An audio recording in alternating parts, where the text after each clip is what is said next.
अब हम निकल पड़ते हैं अपने अगले डेस्टिनेशन की ओर, जो कि माता चिंतपूर्णी उन्ना था। ये भी माँ के 52 शक्तिपीठों में आता है। माता ज्वाला जी कांगड़ा से 33 किलोमीटर डिस्टेंस पर 16 सिंगी रेंज पर बना माता का मंदिर भक्तों को अपनी ओर आकर्षित करता है। तकरीबन 45 से 50 मिनट का सफ़र तय करके फाइनली हम पहुंच जाते हैं।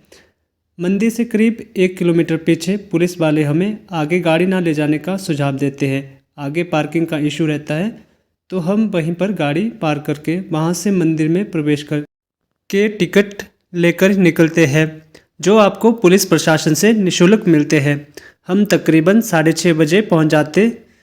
तो हम पहले रहने का इंतज़ाम करना चाहते थे, लेकिन यहाँ आपको होटल और धर्मशाला की कोई कमी नहीं मिलेगी। अगर आपका अच्छा बजट है तो 1000-1500 से लेकर आपको होटल में रूम मिल जाते हैं, लेकिन मैं आपको धर्मशाला में रहने का सुझाव दूंगा। 500 से लेकर 1000 तक आपको बहुत ही अच्छे और साफ़ सुथरे रूम मिलेंगे। हमने भी धर्मशाला में 1000 का रूम लिया, जिसमें डबल बेड और 2 गद्दे ज़मीन पर बिछे थे। अब हम अपना सामान रूम में छोड़कर निकल पड़ते हैं माता के दर्शन के लिए। माता चिंतपूर्णी का दूसरा नाम छिन्नमस्तिका है। इसके पीछे भी कई मान्यताएं हैं। जैसे मान्यता है कि कई सारे दुष्ट राक्षसों को मारकर माँ पार्वती अपनी सहयोगियों जया और विजया, जिनका दूसरा नाम दाकिनी और बरिणी था, के साथ मंदाकिनी नदी में स्नान के लिए जाती है। स्नान से लौटते समय सहयोगिनियाँ माता से कुछ खाने को मांगती है, लेकिन माँ उन्हें कुछ समय रुकने के लिए कहती है और चलने लगती है।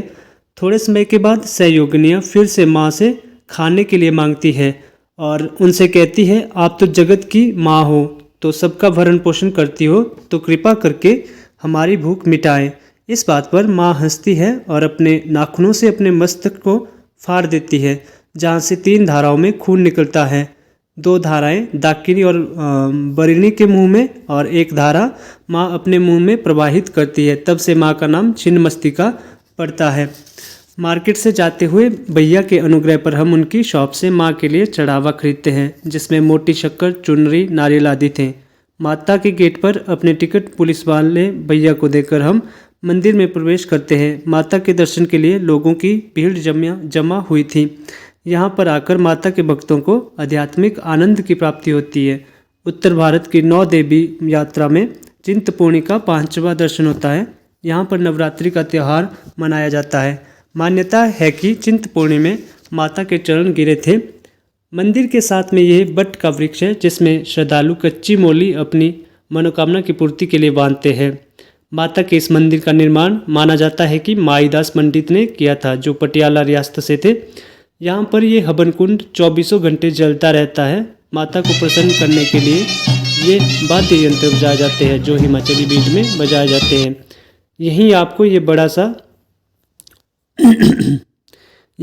ये बड़ा सा हॉल दिखेगा, जहाँ श्रद्धालु कीर्तन भजन करते हैं और यहीं पर ही माता का भंडारा भी लगता है। अब माता के दर्शन के बाद हम वापस अपने रूम में आए। इन्हें स्टार फ्रूट कहते हैं, जो मुझे बहुत ही अच्छे लगे। ये खट्टे खट्टे होते हैं, आप भी इन्हें ट्राई कर सकते हैं। अब हमारा अगला गंतव्य माता बगलामुखी कांगड़ा था, तो हम निकल पड़ते हैं अगले गंतव्य की ओर।